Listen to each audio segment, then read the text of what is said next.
Bonjour à tous, bonjour à toutes, soyez les bienvenus sur tous les médias catholiques de Côte d'Ivoire. Cela fait maintenant 11 ans que l'Église catholique en Côte d'Ivoire marche vers son autonomie financière à travers le Fonds national catholique, FNC, initié par la Conférence des évêques catholiques de Côte d'Ivoire, CECCI. Et pour constituer ce fonds, les archevêques et évêques ivoiriens n'ont d'autre choix que de compter sur la générosité des fidèles catholiques et des personnes de bonne volonté. La 11e édition du Fonds national catholique aura donc lieu le week-end de la Pentecôte, les 7 et 8 juin 2025.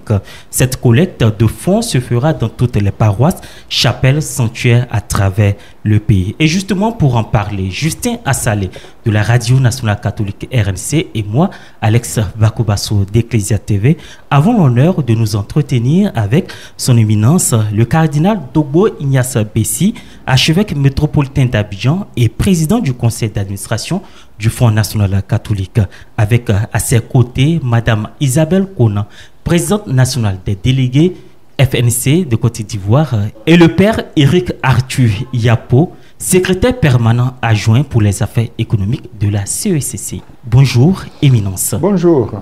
Bonjour, chers invités. Bonjour. Éminence, d'entrée de jeu, nous sommes tentés de vous demander comment se porte le Fonds national catholique. Mais cette question, vous la retournez. C'est à vous qu'on doit poser la question. Vous êtes aussi dans l'Église. Mais puisque vous me la posez, j'y réponds. Je pense que le Fonds national catholique, ce n'est pas que je pense, le Fonds national catholique se porte bien, très bien. Mais le Fonds peut se porter mieux, mais il se porte bien déjà. Quand on regarde les chiffres, depuis que le Fonds est né, depuis 11 ans désormais, les chiffres montrent que le Fonds se porte bien. Le Fonds se porte bien. Vous savez, les mariages là, quand vous avez fait 5 ans de mariage, si vous n'avez pas divorcé, ça veut dire que ça va. Vous pouvez avancer encore vers 10 ans, ça va. Donc le Fonds suit ce parcours de 5 ans, on est arrivé à 10 ans. Donc ça se porte bien. Et on espère arriver à 25 ans. Donc le Fonds se porte bien. Éminence, lors de votre dernière assemblée plénière tenue à Kodjoboué, vous avez entendu le rapport du secrétariat permanent pour les affaires économiques de la conférence. Qu'est-ce qui ressort, si ce n'est un tabou, de ce rapport en ce qui concerne le Fonds national catholique? Il n'y a pas de tabou. Vous savez, dans le récent synode que nous avons vécu, le processus synodal, nous avons vécu sous l'instigation du pape François, c'est la transparence. L'Église doit, dans sa gestion, donner l'exemple de la transparence. Il a été question pendant ce synode de la redevabilité. Ceux qui gèrent les biens dans l'Église doivent se sentir obligés de rendre compte. Doivent gérer dans la transparence. Parce que c'est les biens de la communauté. L'Église est la communauté des disciples. Donc, il n'y a pas de tabou. Les membres de l'Église doivent savoir ce qui se passe dans l'Église. Et le Fonds national catholique, c'est un bien de l'Église. C'est-à-dire de tous les fidèles du Christ. Prêtres, évêques, laïcs, consacrés, religieux, religieuses, consacrés. Tous doivent être informés. Donc les évêques, ils ont fait le bilan et les secrétaires permanents du Fonds national catholique, dont le père Éric Arthur, ils ont fait le bilan dans la transparence. Et donc c'était très bien. Et donc ce qu'ils ont dit là, vous avez, il y en a qui ont le bulletin. Je crois qu'il y a un exemplaire du bulletin. Voilà, ça, chaque année, on diffuse ça pour que tous les chrétiens soient informés de ce qu'ils donnent. C'est une obligation pour l'Église de le faire. Donc il n'y a pas de tabou. Alors, pour en revenir à votre question, effectivement, la nouveauté que moi j'ai perçue dans ce rapport, c'est que les évêques ont décidé qu'on puisse chaque année attribuer le montant de 100 millions de francs CFA à des diocèses pour mettre en route des projets générateurs de revenus. Alors, ça permet de savoir qu'effectivement, le fonds, c'est pour tout le monde. Parce que jusque-là, le fonds se cherche, engrange de l'argent. Mais on ne voit pas encore en quoi le fonds aide la diocèse. Mais là, il y a une lucarne. qui est faite. On dit, ah, un diocèse peut présenter un projet qui rapporte l'argent pour que le diocèse puisse fonctionner. Et on examine, si on est d'accord. Mon père, c'est ça, non? Oui, voilà. Donc, vous voyez, ça, c'est la nouveauté dans ce rapport. Et il y a 4 diocèses qui peuvent être bénéficiaires. Alors, moi, j'ai dit, ceux de la province d'Abidjan, il faut les écarter. Ils n'ont qu'à se débrouiller dans un premier temps. Les vrais, Odjene, Korogo, enfin la province de Korogo, la province de Gagnoa, la province de Boaké, ils n'ont qu'à prendre d'abord. Nous, on est derrière. Mais c'est ce que j'ai découvert comme quelque chose de très important. La nouveauté dans le rapport. Sinon, les autres choses là, habituellement, on fait ce bilan-là, tout le monde le sait. Mais la nouveauté que les chrétiens doivent savoir, c'est que un diocèse peut présenter un projet qui va être financé par le fonds et ça va permettre au diocèse d'avancer dans son autonomie propre. Monseigneur, est-ce que le diocèse est tenu de rembourser cet argent après? Je ne sais pas, même si je sais. Mon père. Oui, Éminence. Ah, c'est vous qui avez pour fait la proposition. Le Fonds national catholique puisse vivre, il faudrait qu'il y ait un remboursement. Peut-être que nous allons réfléchir sur le mot de remboursement. Un remboursement sans intérêt, puisque c'est l'argent de l'Église et c'est pour aider l'Église. Donc ça sera un remboursement qui sera très flexible pour permettre au diocèse de vivre tout en remboursant le prêt qu'il a pu avoir du Fonds national catholique qui lui appartient. Alors, pour enchérir, moi je me rappelle bien qu'il y a eu ce type de tractation interne. Un moment, une année, le Père François, qui le repose en paix, était secrétaire permanent. Et il y a eu un besoin de financement du PAGN, je pense. On avait besoin de financer le PAGN. Et je ne sais pas quelle structure, si c'était le fonds, si le fonds était déjà là, a financé. Mais on a fait rembourser avec un petit intérêt. Je ne sais pas si c'est 1,8%, mais on a fait rembourser. C'est important, c'est éducatif aussi, mais en même temps, c'est la caisse commune, mais il ne faut pas laisser la caisse mourir. Donc parfois, il faut savoir rembourser. Donc ils vont rembourser. Comme il a dit, il n'aura pas d'intérêt, mais on va réfléchir pour voir si on peut appliquer un petit intérêt pour que ça rapporte au fond. Mais voilà, on est entre nous, on est en famille, on donne l'argent pour soutenir, mais il faut que ça revienne. Monseigneur, dites-nous, est-ce que vos attentes ont été satisfaites après avoir attendu le rapport du Conseil pour les affaires économiques sur le Fonds national catholique? Oui et non. Moi, je suis gourmand. Tant qu'on n'a pas atteint 1 milliard là, mes attentes sont encore loin d'être satisfaites. Quand on va commencer à avoir 1 milliard, en ce moment-là, ne me posez pas la question. Vous saurez que je suis satisfait. Mais on est encore loin. On est encore loin. Les chrétiens font des efforts, mais on est encore loin. Quand on sait le nombre de catholiques, de pratiquants que nous avons les dimanches, on est encore loin en train de traîner par terre là. Non. Il faut que les catholiques se reportent et puis une année disent, voilà, tenez 1 milliard pour la vie de l'Église. Alors en ce moment-là, vous n'aurez même pas besoin de me poser la question. Vous saurez dans mes réactions que je suis satisfait. Mais pour le moment là, j'accepte comme ça. Je suis content, mais on n'a pas encore atteint ce qu'on doit atteindre. Et on peut atteindre. Si on se fâche, cette année on a atteint 1 milliard. Et puis tout le monde est content. Mon père. Oui, Éminence. Ouais, voilà les gens qui donnent l'argent, les laïcs là. Donc à débrouiller, on va atteindre 1 milliard. Et puis moi je serai satisfait. Père Eric Athieu Yapo, un avis mitigé de son éminence. Pouvons-nous avoir le bilan de l'édition précédente? L'édition 2004, c'est-à-dire la 10e édition du Fonds national catholique, s'est bien passée. Nous avons eu dans les caisses 749 milliards, pardon. L'éminence m'a contaminé avec le milliard. Nous avons eu 743 millions 860 176 comme montant pour le Fonds national 2024, la 10e édition. Et pour atteindre le milliard, c'est avec un taux additionnel de 32,8%. Pour faire simple, ça veut dire, lui qui a donné 1000 francs l'année passée, cette année se donne 1320 francs, on atteindra le milliard. Alors que je sais que les jetons, souvent, ça fatigue. Donc 1500, le milliard sera amorcé. Nous sommes à près de 750 millions. Dites-nous déjà, par diocèse, est-ce qu'on peut avoir une idée? Pour la répartition diocésaine de ce montant, nous avons le diocèse d'Abidjan, qui a versé 360 404 225 francs. Le diocèse d'Agboville. Il faut souligner que c'est près de la moitié. Pour aller dans le même sens que Éminence, cette année, pour atteindre le milliard, le diocèse d'Abidjan nous a promis 500 millions. Toujours la moitié. Donc, Agboville, 28 39 370 francs. Diocèse de Grand Bassam, 69 112 390 francs. Diocèse de Yopougon, 85 430 10 francs.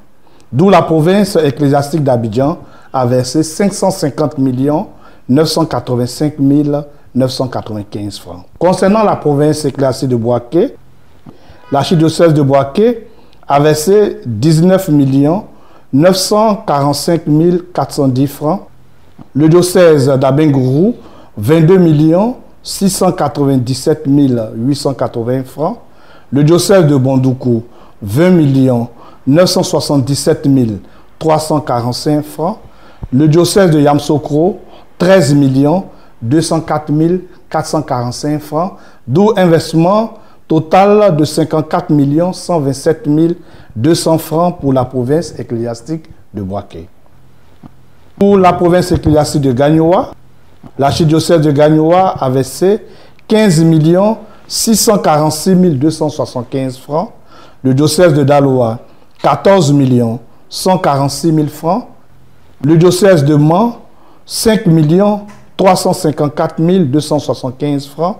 Le diocèse de San Pedro, 28 180 870 francs.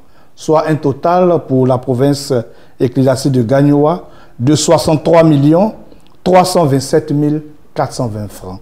Pour terminer avec la province ecclésiastique de Korogo, l'archidiocèse de Korogo, 22 851 680 francs.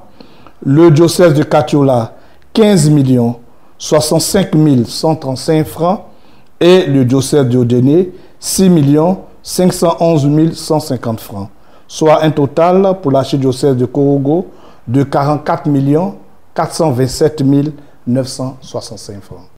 Donc on peut dire, Père Athieu, que la force du fonds provient de l'archidiocèse d'Abidjan. À votre niveau, qu'est-ce que vous faites concrètement pour que les autres provinces ecclésiastiques puissent relever aussi le défi de la contribution? Alors, avant qu'il ne réponde à cette question, voyez, pour vous faire rire, il y a un monsieur d'un village, il dit quand son village est premier, il n'y a pas deuxième. Alors, quand vous voyez les chiffres, quand Abidjan est premier, il n'y a pas deuxième. C'est le deuxième là. Il est à peut-être même pas 100 millions. Non, non. Vous voyez? Donc quand Abidjan est premier, il n'y a pas deuxième. Mais quand vous regardez de près, vous voyez, on donne par rapport à ses moyens. Vous voyez ceux qui donnent petit là, qui donnent apparemment petit. Quand vous faites un calcul de proportionnalité, mais vous allez vous rendre compte que celui qui a donné peut-être 22 millions, peut-être qu'il a donné 10 fois ses capacités. Et celui qui a donné 350 millions, peut-être qu'il a donné 3 fois ses capacités. Les deux qui a donné beaucoup. Il y a la masse financière, mais il y a l'effort. Si on fait un calcul de proportionnalité, mais celui qui a donné apparemment petit, mais il a fait plus d'efforts que celui qui a donné beaucoup. Moi, je prenais l'exemple des villages. Vous savez, il y a des villages qui avaient comme quête 2000 francs. Quand le fonds a commencé, il avait 2000 francs de quête. Mais quand ce village-là donne 200 000, c'est 2000 francs, multiplié par combien? Multiplié par 100. Pour arriver à 200 000. Mais il a fait un effort sur lui-même. Maintenant, celui qui a 1 million sur la paroisse et qui a donné 2 millions, il a multiplié par 2. C'est beaucoup ce qu'il a donné. Mais en réalité, l'effort, s'il donnait plus, on gardait la proportionnalité, de 2 millions, il devait passer à 20 millions. Ou même à 200 millions. Donc parfois, il faut regarder la masse financière, mais il faut regarder aussi l'effort. Le type qui a l'habitude de donner petit, il faut regarder là. Il a multiplié par combien? Alors mon père, si vous n'avez pas oublié la question, je vous laisse répondre. Tout à fait. Concernant la question, il faut dire que pour d'abord remercier les diocèses dits de l'intérieur, comme son éminence l'a dit, apparemment On voit la masse financière insignifiante, pourtant l'effort est grand. Cette année, le lancement du Fonds national catholique s'est fait à Boaké, la chaudière de Boaké, le week-end du 22 au 23 février, où nous avons parcouru les secteurs de Boaké, rencontrant clercs et laïcs, pour d'abord les remercier, les féliciter pour les efforts consentis pour l'édition 2024 et également aborder avec eux les défis pour l'édition 2025, tout à l'heure, comme nous disions, avec un accroissement de 32%. Mais notre attente a été vraiment satisfaite par les uns et les autres, et même Boaké, par le vicaire général, curé de la cathédrale, nous a rassurés. Qu'au soir du 8 juin, nous allons savoir que nous sommes passés à Boaké. Voilà, mon père, vous avez certainement fait le bilan tout à l'heure. On va revenir à la mobilisation dans quelques instants. Est-ce qu'il y a eu des groupes constitués ou encore des personnes de façon individuelle qui sont venues vers vous pour vous remettre soit de l'argent ou des chèques? Et ce montant-là se lève par exemple à combien? Lorsque nous voyons le bilan, nous avons la rubrique dons particuliers. Et comme vous le dites, la rubrique dons des particuliers s'élève pour l'année 2024 à 9 113 556 francs. Donc, nous répondons aisément à votre interrogation. Effectivement, il y a eu des entreprises, des personnes qui ont fait des versements, qui ont fait des virements, chose que nous incitons les uns les autres à continuer. Donc, depuis le lancement du Fonds national catholique en 2014, précisément le 7 juin, quelles ont été les réalisations faites par l'argent collecté, ou bien est-ce que cet argent est conservé dans une banque attendant que des intérêts? Vous voulez que je réponde à ça? C'est un investissement. Aujourd'hui, quand vous mettez l'argent à la banque, il y a plusieurs types. Il y a plusieurs types d'investissements financiers. C'est ce qui est le plus sûr. Ça rapporte peut-être pas beaucoup, mais c'est ce qui est le plus sûr. Si ton argent, même celui qui a creusé un trou et puis qui a mis l'argent dedans, là, dans l'évangile, hein, l'évangile des talents, là, il a dit, il a eu peur de son patron, il a creusé, il a mis dedans. Ça, c'est sûr. Si les souris ne passent pas là-bas, son patron dit, voilà ton argent. Mais dès que tu sors l'argent pour le mettre dans quelque chose, il y a un détachement. Il n'est plus là, il est là-bas. Et si là-bas, on le taillade, c'est fini. Donc, il faut se dire que le premier investissement de l'argent, c'est l'argent lui-même. Donc, quand il est dans une banque, si c'est un DAT, ou si c'est un emprunt obligataire, ou si c'est en bourse ou quoi, bon, c'est aussi des investissements. Mais, on peut faire mieux. Et donc, le Fonds national, il a fait tout ça. Avant d'aller construire, là, il faut qu'il grossisse un peu. Donc, on a fait les DAT, le fonds a grossi, il a grossi, il a grossi. Et puis, bon, on a dit, bon, on va mettre dans l'immobilier. Donc, on a investi dans l'immobilier. Et puis, on a investi dans les terrains. On achète les terrains aussi. Parce que si tu veux construire là, tu n'as pas de terrain. Bon, c'est vrai qu'il y a des maisons qu'on construit sur la lagune, mais même la lagune, là, si tu veux construire dessus, tu vas payer un peu. Donc, il faut payer terrain. Donc, il y a un Sokro, là. On a payé un peu. Et il y a des projets qui viennent. Donc, le fonds a investi dans les terrains. Et puis, je crois qu'il y a un projet à Benjerville aussi. Éminence. Et c'est pour un foyer. Pour un foyer de Benjerville. Donc, tout ça. Le fonds travaille. Éminence, l'une des réalisations du Fonds national catholique, c'est la Cité de la Paix.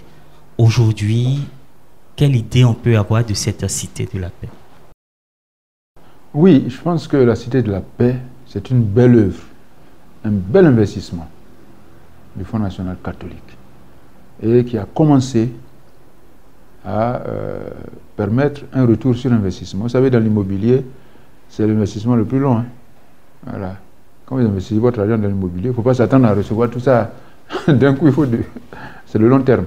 Mais je pense qu'il y a un bon retour sur l'investissement qui se réalise aujourd'hui. Le bilan nous a été fait. Je n'ai pas les détails en tête, mais c'est ceux-là qui ont fait le bilan. Mais ça se porte bien. Je pense que tous les appartements sont occupés, les 34 appartements sont occupés. Et les locataires se comportent très bien.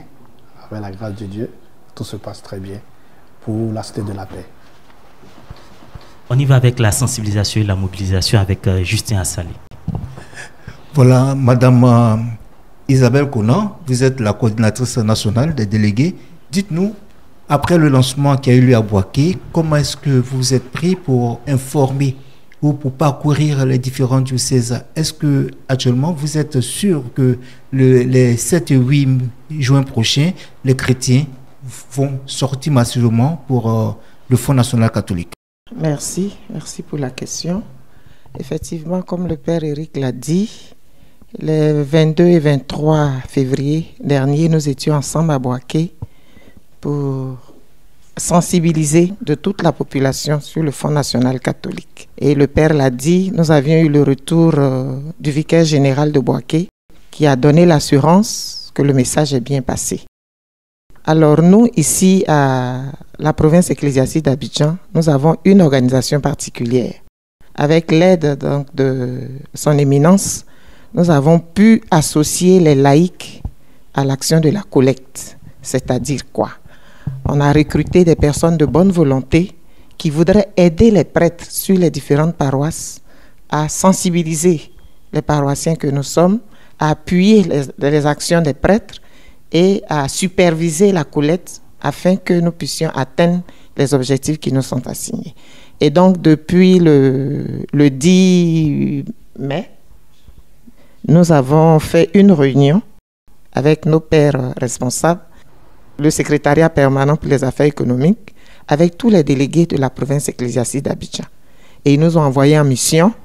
Et donc, depuis les week-ends du 17 au 18, nous sillonnons toutes nos paroisses des provinces ecclésiastiques d'Abidjan, Yopougon, Bassam, Abidjan, pour sensibiliser, remercier d'abord les paroissiens pour l'effort qu'ils fournissent et leur dire aussi l'objectif qu'on nous a assigné cette année 2025. Donc on est sûr que ça peut aller. Mais qu'en est-il des diocèses de l'intérieur autres que la province ecclésiastique d'Abidjan? Pour les diocèses de l'intérieur, comme on l'a dit, nous on a commencé à Abidjan. On est en train d'aller petit à petit vers les autres diocèses pour leur montrer l'exemple que nous avons ici à Abidjan. Donc nous avons commencé par Boaké. Ils sont en train de s'organiser aussi pour avoir des délégués laïcs. L'année prochaine, les pères nous enverront dans un autre diocèse pour que nous puissions partager notre expérience. Mais déjà avec les économes diocésains, les choses vont bon train. Okay. Madame Isabelle Conan, déjà Claire et Fidèle se mobilisent. Quelles sont les difficultés que vous rencontrez au niveau de la sensibilisation, de la mobilisation sur les paroisses? Les difficultés, il y en a beaucoup. Il y en avait beaucoup, mais je pense que ça commence à se résorber. Parce qu'au début, il faut le dire, nos pères n'ont pas bien compris, bien perçu la présence des délégués laïcs auprès d'eux. Pour certains, on venait contrôler leur travail, alors que ce n'est pas ça. C'est un travail de collaboration. Nos pères évêques nous ont envoyés vers eux pour s'entraider pour la collecte, parce que c'est la chose commune. Et ça a été difficile, mais de moins en moins, nous rencontrons les difficultés sur nos paroisses, ici dans l'archidiocèse, dans la province ecclésiastique d'Abidjan. Mais il y a quelques résistances encore, parce que peut-être que la question va venir. Nos pères évêques ont dit tout ce qu'il y a comme quête ce jour de la Pentecôte, ce sont des quêtes qui reviennent au Fonds national catholique. Mais beaucoup n'ont pas encore compris. Il y en a qui font des quêtes normales pour leur paroisse, et puis on fait les quêtes du Fonds national catholique. Ce n'est pas normal. Nous précisons qu'il y a même des paroisses qui ont tellement bien accueilli la mission des délégués, qui nous approchent pour solliciter des délégués pour des missions que nous n'avons pas programmées. Ça veut dire que les délégués sont très bien accueillis dans l'ensemble. Comme elle a souligné, il y a des réticences, mais au fur et à mesure, ça sera corrigé. On va revenir tout à l'heure sur un aspect. Mais vous avez souligné un point très important, Madame Isabelle Conan. Un point qui est très important, c'est surtout la collecte des 7 et 8 juin. Et vous avez dit que toutes ces quêtes-là vont pour le Fonds national catholique. Je dirais même il faudrait insister là-dessus. Moi, je vous donne l'occasion d'insister là-dessus. Je dirais même plus, ça va insister tout à l'heure, mais je dirais même plus. Les évêques ont dit que 15 jours avant le fonds, 15 jours après, on ne doit pas solliciter les chrétiens pour d'autres activités de collecte de fonds. Une paroisse n'a pas... Donc, si ça se fait, ça doit aller au fond. C'est-à-dire tout ce qui... 15 jours avant, 15 jours après, si on le fait, ça va au fond. Il y en a qui font des activités, des rencontres spirituelles là, et puis on fait collecte. Ça doit aller au fond. Il faut que les gens le sachent. Alors voilà. Oui, effectivement, les évêques l'ont dit depuis longtemps. Et ça aussi, ça fait partie des difficultés que vous avez relevées. Beaucoup n'ont pas compris. C'est vrai, toutes nos paroisses sont en construction. Tout le monde a quelque chose à faire sur sa paroisse. Et les évêques ont dit, comme c'est les mêmes chrétiens fidèles qui cotisent pour ne pas les épuiser, 15 jours avant la Pentecôte, 15 jours après la Pentecôte, on fait que nos quêtes ordinaires de nos paroisses pour permettre aux chrétiens de se préparer pour que nous puissions atteindre les objectifs fixés. Et il y en a qui ne le font pas, qui font des activités une semaine avant, 2 semaines avant, ou quand on arrive, je suis en train de construire ma paroisse, c'est vrai. Mais je pense que si nous faisons l'effort de nous organiser pour que ce mois-là, nous le conservions au Fonds national catholique, nous pourrons facilement atteindre notre objectif. Et les 7 et 8, comme ça a été demandé, ça sera des collectes pour le Fonds national catholique. Quel que soit ce que j'aurais fait comme activité, peut-être avant la messe, souvent il y en a qui se disent, on le fait, on finit avant la messe de 19h anticipée du samedi. Et puis il faut une collecte. Mais c'est le jour de la Pentecôte. Tout doit revenir au Fonds national catholique. Pour une fois que toutes nos activités de collecte, ce jour de la Pentecôte, puissent revenir au fond. Et nous avions des montants qui sont assignés aux différentes paroisses. On peut peut-être ne pas atteindre le montant ce jour, mais ce que les chrétiens ne comprennent pas et qui doivent comprendre, c'est que c'est une campagne. La campagne s'ouvre le 7 et le 8 juin pour la Pentecôte et la campagne continue jusqu'en fin novembre. Donc, nous pouvons toujours continuer à galvaniser nos chrétiens pour que nous puissions toujours donner au Fonds national catholique. Moi, j'appuie le mot campagne. C'est la première fois que j'entends ça. Mais c'est bien choisi. C'est une fête. Il faut qu'on entre dans la collecte de la Pentecôte comme dans une fête. On fait campagne. On n'a qu'à faire tout le boucan qu'on veut autour. Et que ce soit festif. Que les prêtres, avec leurs chrétiens, avec les délégués missionnaires, soient en fête. Et que ce jour-là, on soit content de collecter de l'argent autant qu'on peut pour la mission de l'Église, pour son autonomie. Que ce soit vraiment une campagne, une vraie fête. Et en ce moment-là, si on a un objectif, mais on travaille à atteindre cet objectif. Si on n'a pas atteint les 7 et 8, mais on continue la campagne. Moi, je crois que c'est très important ce thème choisi par la responsable laïque, que les missionnaires laïcs, avec les prêtres qui seront là, avec les curés, avec les vicaires, que tout le monde soit en fête avec leurs chrétiens. Fête pour la Pentecôte, mais fête aussi pour le don, la mise en commun. Parce que c'est la Pentecôte qui a inspiré ça. L'Esprit Saint, l'Esprit de communion. Voilà ce que je voulais ajouter à ce mot très important de campagne qu'elle a fait ressortir. Merci. Même les communautés nouvelles, leurs activités dans l'après-midi de la Pentecôte, le lundi de la Pentecôte, tout revient au Fonds national catholique. Tout doit revenir au Fonds national catholique. J'ai l'expérience avec une communauté nouvelle de ma paroisse qui faisait ses activités les dimanches de Pentecôte après-midi. Mais le fonds récupérait les collectes.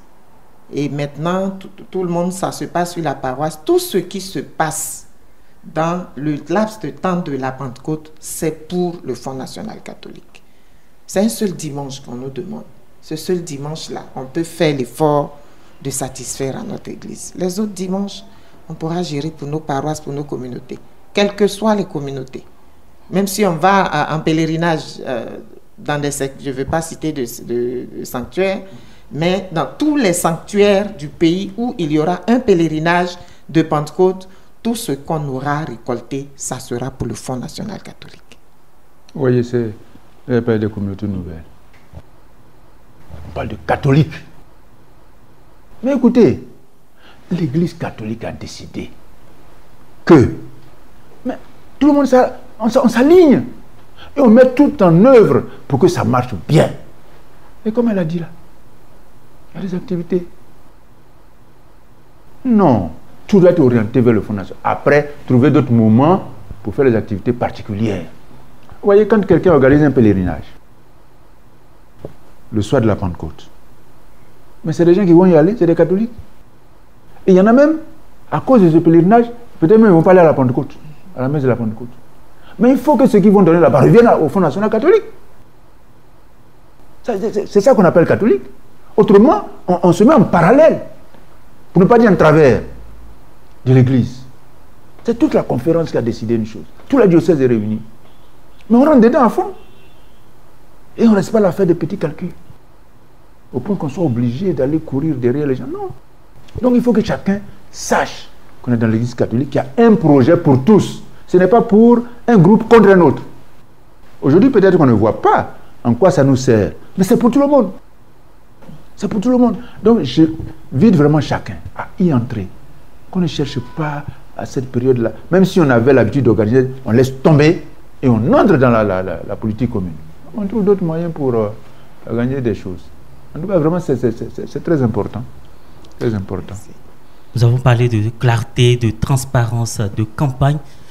Madame Isabelle, qui vient de souligner tout à l'heure que tout doit être versé au Fonds national catholique.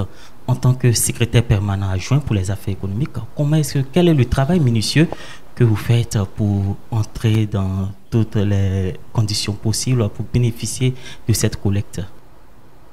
Pour bénéficier de toutes les collectes qui sont faites, d'abord nous tenons à remercier et à féliciter les délégués, parce que chaque délégué en mission a une fiche, laquelle fiche mentionne dans les détails toutes les collectes qui sont faites, aussi bien à la paroisse que dans les différentes chapelles. La paroisse, c'est-à-dire l'église mère, ou bien dans les différentes chapelles que compte la paroisse, le territoire paroissial. Et nous remarquons que même des paroisses où il n'y a pas de délégués, les pères nous font remonter ces informations très fidèlement. Donc déjà, nous tenons à dire merci aux différents curés, merci aux différents conseils pour les affaires économiques, mais également pour les conseils pour les affaires pastorales aussi, puisque c'est ensemble qu'ils travaillent. Nous les remercions, nous les félicitons pour la transparence de leurs différents points. Mais nous les invitons à faire encore plus. C'est-à-dire, pourquoi ne pas augmenter, comme Éminence l'a dit, faire la fête en augmentant le nombre de collectes, en fêtant, en dansant, pour que le montant soit conséquent pour notre église commune. Éminence, des projets, il y en a. Nous avons vu avec la Cité de la Paix. Est-ce qu'il y a un projet type au-delà de la Cité de la Paix? Moi, je ne parle pas de projet. Vous voyez, l'autonomie de l'Église, là, ce n'est pas une circonstance. C'est d'ordre théologique. Ça veut dire quoi? Dès qu'il y a l'Église, elle doit être autonome. Vous voyez, les Actes des Apôtres, les chapitres 2 et les chapitres 4, la communauté des croyants avait un seul cœur et une seule âme. C'est pour faire quoi? Vous avez un seul cœur, une seule âme, et puis parmi vous, il y en a qui meurent de faim. C'est ça le vrai projet. C'est ça le vrai projet. L'autonomie de l'Église, c'est un projet. Maintenant, les autres, comment vous appelez ça, les objectifs spécifiques, ça c'est spécifique. Mais l'objectif fondamental, le projet fondamental, c'est que l'Église doit prendre soin de ses enfants. Une église qui rassemble les gens, des millions de gens qui viennent à la messe et puis qui s'en vont dormir dehors. Mais si elle pense que c'est normal, elle n'a pas l'église de Jésus-Christ. C'est pour ça que les apôtres, dès les premiers instants, ont pris conscience de ça. Ceux qui avaient des moyens, ils vendaient leurs propriétés, on mettait ensemble. Et on redistribuait selon les besoins de chacun.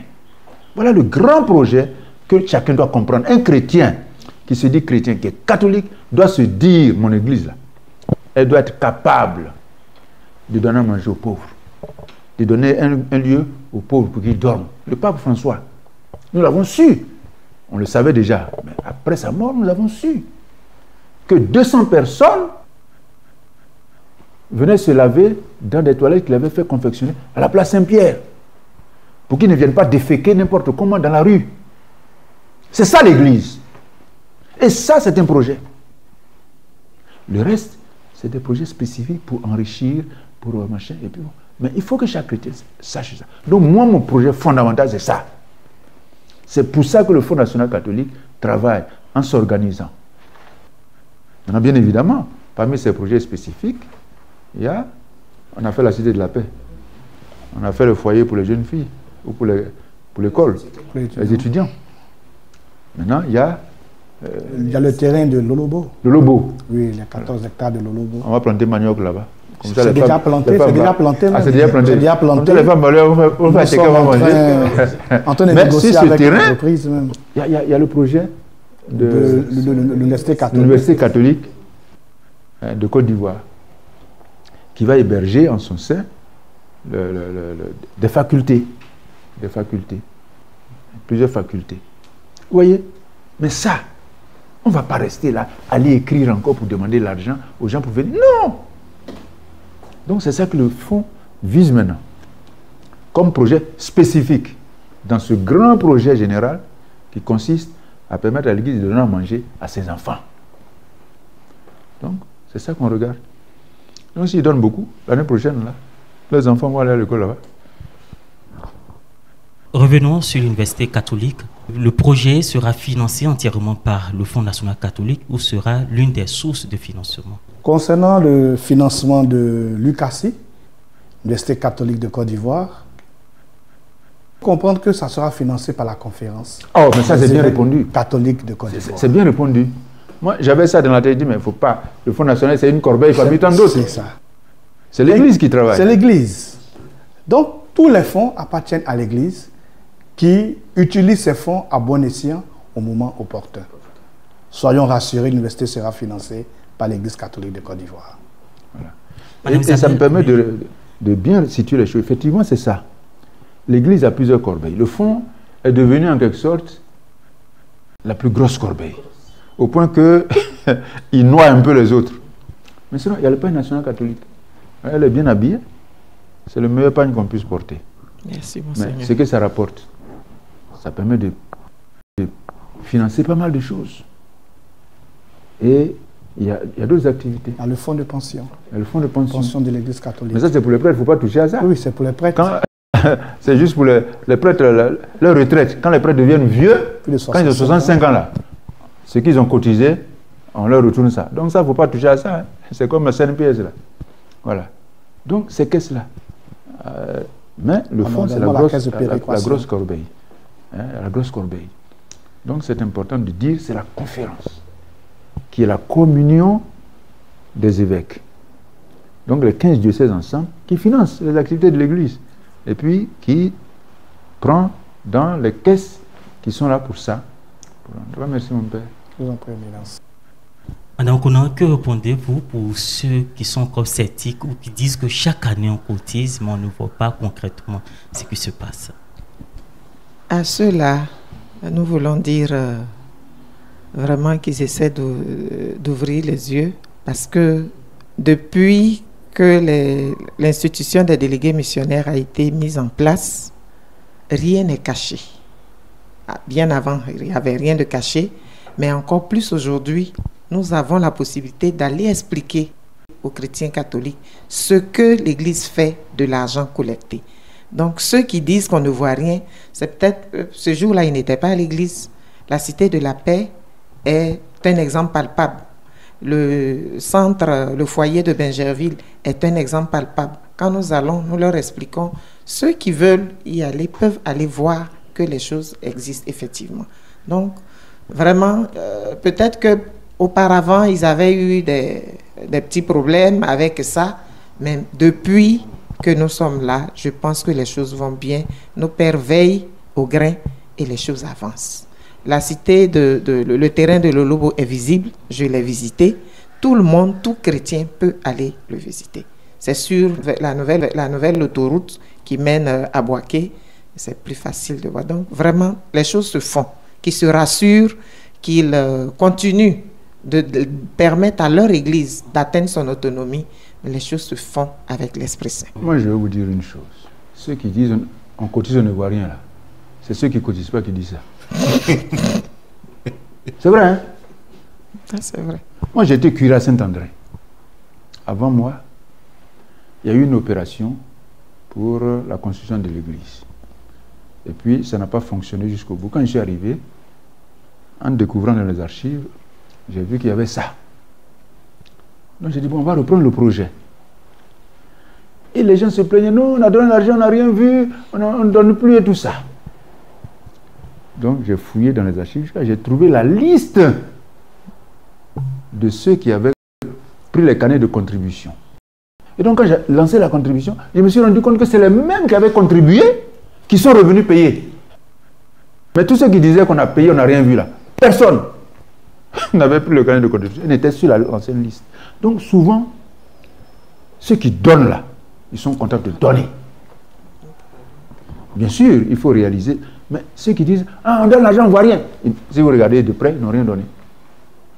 Mais ceux qui donnent, ils aiment donner à l'église. Et nous les encourageons. Parce que comme je l'ai dit, le fonds, il est né, ça fait 11 ans. Quelqu'un qui est né il y a 11 ans, s'il est encore là, c'est que ça marche. C'est qu'il a appris à marcher, il grandit, il est parti au CP1, il est presque en 6e. Aujourd'hui, ils sont en 6e. Donc, si ça ne marchait pas, ça n'allait pas continuer. Donc, les gens qui donnent là, continuez à donner. Continuez à donner, faites confiance. C'est un laïc qui gère ça. Ce n'est pas le laïc qui donne l'argent. C'est elle qui doit dire on donne, on ne voit rien. Mais ceux qui disent on ne voit rien, là, ils ne donnent pas. Et pour dire merci à ceux qui donnent, et pour les rassurer, ce qu'ils donnent sert effectivement à quelque chose et à de bonnes choses. Pour parler de chiffres, nous pouvons dire que la Cité de la Paix a une valeur mobilière de 2,5 milliards. Et cela, c'est grâce au Fonds national catholique. Dans les investissements, on a ce qu'on appelle les actifs immobilisés, les innovations corporelles. C'est ce qu'on voit. Mais il y a ce qu'on ne voit pas. Les innovations financières, on ne les voit pas. Mais cela participe aussi au patrimoine du Fonds national catholique. Donc tout à l'heure, son éminence avait cité la Cité de la Paix, le foyer bâti de Benjerville, le terrain de Lolobo, mais nous avons également des placements, des DAT dans des établissements financiers. Nous avons aussi des FSP, des fonds communs de placement obligataires, qui rapportent également au fonds. Donc pour voir un peu les chiffres, nous avons en actif pour le Fonds national catholique 4,302 milliards. Mais ce n'est pas négligeable et ce n'est pas négligé. Tout ceci a été possible grâce aux différentes collectes qui ont été faites jusqu'à aujourd'hui. Précision, 4 milliards 302 millions disponibles qui n'ont rien à voir avec les 2 milliards investis au niveau du... Non. Voilà. Quand on parle d'actifs, ce sont, en plus des bâtiments, les immobilisations, mais également des créances. Okay. Nous faisons des prêts à des structures pour pouvoir vivre également. Donc c'est tout cela qui constitue l'actif du Fonds national catholique, qui s'élève à 4,302 milliards. Est-ce qu'on peut dire pour nous autres qui ne connaissons pas papier financier là, c'est-à-dire tout ce que le fonds a là, voilà. C'est 4 milliards. C'est 4 milliards. Tout ce que le fonds a, c'est 4 milliards. Construction, maison, tout cela. Tout ce qu'ils ont en banque, ce qu'on prend pour travailler, tout ça là, ça revient à 4 milliards 302 millions. Ça, c'est pour le fonds. Mais dans cet argent, il ne faudrait pas oublier, comme tout à l'heure nous avons dit, que l'Église vit. L'Église a des besoins ordinaires. Et lesquels besoins ordinaires? Certains ont été gérés par le Fonds national catholique. Et ça, ce n'est pas dans les 4 milliards. Puisque ce sont des emprunts, non pas des emprunts, mais des participations du Fonds national catholique pour la vie de l'Église. Et les dépenses sont réelles. Les dépenses de l'activité ordinaire de la ceci. Le Fonds national catholique participe également au financement de certaines structures. Actuellement, nous avons... Oui, il a dit quelque chose de très important. Les évêques, là, la conférence des évêques, fonctionne. Voilà les médias. Voilà les médias. On leur donne l'argent. Et c'est combien on leur donne actuellement? Actuellement, ils sont à une 60aine de millions. Voilà, chaque année. Oui. Chaque année. On devait vous donner plus. Pour que vous ayez des caméras. Quand vous êtes dans vos bureaux, même ça me prend ici. On doit vous donner tout ça. Mais on vous donne 60 millions. Pour une télévision, c'est petit. Mais ça fait partie des contributions du fonds à la vie de l'Église. Sinon, c'est 300 millions qu'on devait vous donner chaque année. Mais ça va arriver un jour. Mais pour le moment. Donc, mon père reprend la parole. Oui, donc, Éminence, merci. Et parmi les activités financées par l'Église, nous avons les GNJ qui se feront bientôt. En août. Mais il y a eu un financement de la conférence des évêques catholiques de Côte d'Ivoire qu'il ne faut pas négliger. Tout ceci vit grâce aux efforts des uns et des autres. Parmi tant d'autres, le Fonds national catholique. Mon père, est-ce que pour l'instant, l'Église songe à l'achat d'actions en bourse? Les actions en bourse, tout à l'heure, nous parlions des immobilisations financières. Il faut savoir que les immobilisations financières, il y a d'abord les actions, mais il y a aussi les DAT et les fonds communs de placement. Les DAT, c'est quoi exactement? Ce sont des dépôts à terme. Les dépôts à terme, comme les fonds communs de placement obligataires, ce sont des sommes qu'on met à la disposition d'autres entreprises moyennant des intérêts dans une période déterminée. Vous parliez des bourses, c'est des actions en bourse, ce sont également des actifs financiers, mais à la différence, c'est qu'il y a la fluctuation au niveau des valeurs boursières. Nous sommes à 11 ans. Quand on veut aller loin, on va tout doucement.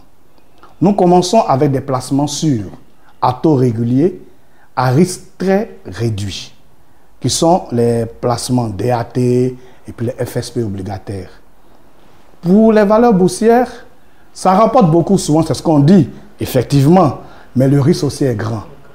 Donc l'Église est prudente, mais soyez rassurés, nous y travaillons avec une équipe de laïcs expérimentés, de très bons conseillers en finance, qui nous aident à pouvoir minimiser le risque de l'argent que toute l'Église met à notre disposition. Voilà, nous allons aborder encore un revenu sur la date de 7 et 8 juin prochain. Nous savons que lors de la première édition et les éditions qui ont suivi, le montant exigé ou demandé aux fidèles était de 500 francs.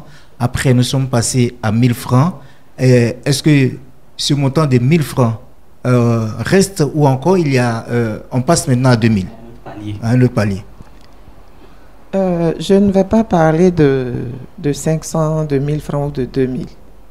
Nos pères archevêques ont assigné à chaque paroisse un montant à atteindre cette année. Par exemple, c'est pas dans tous les diocèses, hein? Si, c'est dans tous les diocèses. On a attribué à chaque paroisse 32,8% du montant collecté en 2024. Donc, si j'ai cotisé 10 francs, comme il a dit, 1000 francs l'année dernière, je dois cotiser cette année 1300 francs, voilà, cette année. Donc, chacun va mettre sa stratégie en place pour pouvoir avoir le montant. C'est pour ça que j'ai parlé de campagne. Quand nous faisons nos fêtes de charité sur nos paroisses, nous nous organisons. Nous organisons en CEB, les groupes de prière. C'est sur l'organisation de l'Église. Et donc, pour le fonds, c'est la même organisation que nous devons avoir. Il y a des paroisses qui le font très bien. Il y en a aussi qui disent, non, c'est le jour de la Pentecôte, on cotise et puis c'est fini. C'est pour ça qu'on a parlé de campagne. Donc, on ne va pas dire, donner 1000 francs, donner 500. Chacun donne ce qu'il peut donner pour permettre à sa paroisse de recueillir le montant qu'on lui a assigné. Parce que depuis le départ, c'est ce montant qui est dans la tête des fidèles. Non, 500 000 francs. Oui, au départ, on avait dit le minimum 500. Effectivement, voilà. Quand les évêques ont fait le calcul des chrétiens catholiques que nous sommes, si véritablement chaque chrétien catholique donnait 500 francs, la première année, nous aurions pu avoir nous 1 milliard. Mais on a vu que c'est pas ça. Elle a ajouté un mot qui est important, le minimum. Elle dit, si tu n'as rien donné, c'est 500. Mais toi, tu es riche, tu peux donner 1 million. Et puis tu dis, comme les évêques ont dit, il faut donner 500, tu veux donner 500. Non, 500 c'est minimum si tu n'as rien donné. Pas faire comme les chrétiens ont dit, mais un chrétien doit communier au moins une fois l'an, à Pâques. Donc il y en a qui attendent Pâques pour communier. Comme on dit, il faut communier une fois l'an, au moins. Mais c'est au moins. Elle dit, si tu n'as rien fait. Oui, je vais vous raconter une histoire. À Saint-Jean ici, c'est à Saint-Jean que ça a été vécu. Un gars d'Adjamé. Nous n'étions pas encore prêtres. Un prêtre d'Adjamé nous a raconté ça. Un laïc d'Adjamé. Peut-être qu'il m'entend, ou bien peut-être qu'il est décédé, je ne sais pas. Ça remonte à 37 ans en arrière. Il vient à Saint-Jean pour la messe. Et puis comme à Adjamé Saint-Michel, là, ils ont l'habitude de donner des jetons. Il a préparé son jeton. Et puis pendant la messe, il voit qu'il n'entend pas de bruit. Donc il se dit, ah, c'est que les gens ne donnent pas de jetons ici. Donc il a dit, bon, il ne va pas venir gâter son nom ici quand même. Donc il a cherché un billet et puis il a mis dedans. Et puis il a réfléchi, il dit, mais lui il est cadre. Si chaque mois, chaque dimanche, il donne 1000 francs à la quête, mais ça ne va pas gréver son budget. Donc ça lui a fait changer de manière de faire. Vous voyez un cadre, mais comme à Djamé Saint-Michel, les vieilles femmes là, elles donnaient 100 francs à la quête. Donc il a pensé que c'était la norme. Il arrive à Saint-Jean, il voit qu'il peut faire plus. Donc c'est ça. Les évêques, connaissant les difficultés dans les diocèses, disent, celui qui n'a rien donné là, s'il a donné 500, c'est bon. Mais toi qui peux donner 1000 francs, 2000, 3000, 10 000, on va venir donner 500. Donc c'est ça. Les évêques n'ont pas dit que chaque chrétien doit donner 500. Non. 500 minimum. Si tu n'as rien fait, c'est 500. Mais sinon, tu donnes plus. Avec toute cette équipe, quelles sont les idées au niveau de votre commission, au niveau de votre secrétariat, pour que les choses puissent bien se passer? Il faut dire que le secrétariat permanent pour les affaires économiques est d'abord dirigé par le père Soro Dogafol, que nous saluons, qui nous a permis aujourd'hui de parler au nom du secrétariat permanent. Et c'est une équipe de prêtres, mais également de laïcs. Nous avons des assistantes que nous allons citer et remercier pour le travail qu'elles abattent, qui sont Denise Degué et puis Marie-Thérèse Dichao, avec qui nous travaillons sur place, mais également avec l'équipe de Madame Isabelle Conan, que nous avons les délégués, les coordonnateurs, et j'ai failli oublier M. Yapi, qui nous aide aussi au niveau du secrétariat pour les affaires économiques à la ceci. Donc nous avons, comme vous l'avez dit, nous avons beaucoup de projets, mais quand on dit plein de projets, c'est comme si on en faisait un peu trop. Non, on a beaucoup. Beaucoup, c'est en fonction des besoins. Et les besoins vont croissant, ce qui fait que les projets doivent également dépasser les besoins pour être à l'abri des surprises désagréables. Donc l'argent que l'Église met à notre disposition, comme nous le disions tout à l'heure, avec l'équipe expérimentée de laïcs, nous avons des projets. Nous préférons au fur et à mesure les faire sortir, et au passage nous remercions les archevêques et évêques qui ont donné l'autorisation pour que le Fonds national catholique ait une holding. Nous avons eu l'agrément et actuellement la holding qui est, comme le nom l'indique, un groupe d'entreprises, mais où l'actionnaire ou bien le groupe d'actionnaires n'agit pas directement dans la gestion. Donc le Fonds national catholique est actionnaire majoritaire. On a créé une SASU qui est la holding, mais en arrière-plan, c'est le Fonds national catholique qui est responsable de la holding, le groupe de société, mais ce sont des structures, dont une société de courtage pour l'Église catholique de Côte d'Ivoire, courtage en assurance, qui verra le jour très bientôt. Et pour ça, nous disons merci aux archevêques et évêques pour la vision qu'ils ont dès à présent pour la suivi de l'Église pour les années à venir. Lorsque la société sera mise en place, il y aura encore d'autres structures. Allons-y pas à pas pour que nous puissions arriver à bon port. Vous savez, l'Église, c'est une vieille dame. Les vieilles dames, là, elles ne marchent pas au hasard. Hein. Elles voient où elles placent leurs pieds, là, pour être sûres qu'elles ne vont pas glisser et tomber. Donc, ce qu'il a dit là, effectivement, c'est de bons projets en réflexion, mais les évêques demandent d'approfondir. D'approfondir pour être sûr que quand ils vont faire un pas là, ce sera solide, que le sol ne sera pas mouvant pour les faire tomber. Donc, merci mon Père pour ces projets qui sont à approfondir, à mûrir, pour qu'une fois qu'on est engagé, c'est pour de bon qu'on ne fasse plus marche arrière. Madame Conan, Oui. on vous donne l'occasion. Qu'attendez-vous des fidèles catholiques pour cette édition 2025? Merci. Pour cette édition 2025, nous avons longtemps chanté l'objectif de 1 milliard. Cette année, les dispositions sont prises pour que nous puissions nous organiser pour l'atteindre. Alors, je lance l'appel à tous les chrétiens de Côte d'Ivoire. C'est difficile. On a trop de choses sur nos paroisses. Il y a beaucoup de choses qui se passent. La vie actuelle n'est pas facile. Mais si nous aimons notre Église, nous pouvons faire l'effort. Bientôt, nous irons pour la 2e mission de sensibilisation le week-end prochain pour donner un peu tout ce que nous avons expliqué ici aux fidèles paroissiens. Qu'est-ce que le patrimoine du Fonds national catholique a permis de faire pour que les gens soient rassurés. Donc, avec l'aide de l'Esprit Saint, je pense que nous pourrons atteindre nos objectifs. Le mot que nous pouvons adresser d'abord, ce sont des mots de remerciements des uns et des autres qui œuvrent pour la bonne marche du Fonds national catholique, qui donnent tout ce qu'ils ont pour que l'Église puisse vivre et faire vivre autour d'elle. Donc, nous sommes vraiment confiants pour l'objectif que nous sommes fixés pour cette année. Et la confiance va même au-delà de l'objectif.